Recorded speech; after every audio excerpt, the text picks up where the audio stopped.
කතඤ්ඤෝ කතවේදී පුද්ගලෝ දුර්ලභෝ ලෝකස්මි. මේ ලෝකේ කෙලෙහි ගුණ දන්න මිනිස්සු හරි දුර්ලභයිලු. ඒක නම් ඇත්ත හොඳේ. අවශ්‍යතාවයේ සම්පූර්ණ වුණාට පස්සේ ආය මිනිස්සු අපි තියාගන්න. මිනිස්සු පුරුදු වෙලා ඉන්නවා අවශ්‍යතාවයේ සම්පූර්ණ වුණාට පස්සේ ඒක අයින් කරලා දාන්න.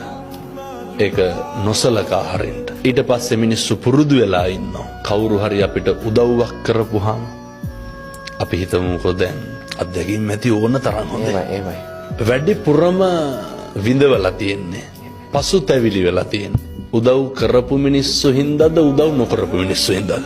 උදව් කරපු මිනිස්සු. ආර්ය කෙරවෙලතුරු කාගෙත් රැවටිල්ල කියලා දෙයක් තියෙනවා නේද? ඔය අපේ ජන කවිය මේවා හොඳට පත්තියන් වෙච්ච මිනිස්සුන්ගේ කටවල් වලින් කියවෙච්චා. බුදුහාමුදුරුවෝ එදා එහෙම කිව්වෙත් එදත් එහෙම ඉඳලා තියෙනවා. අදත් ඉන්නවා. මේක හෙට මීට වඩා වැඩි වෙන්න.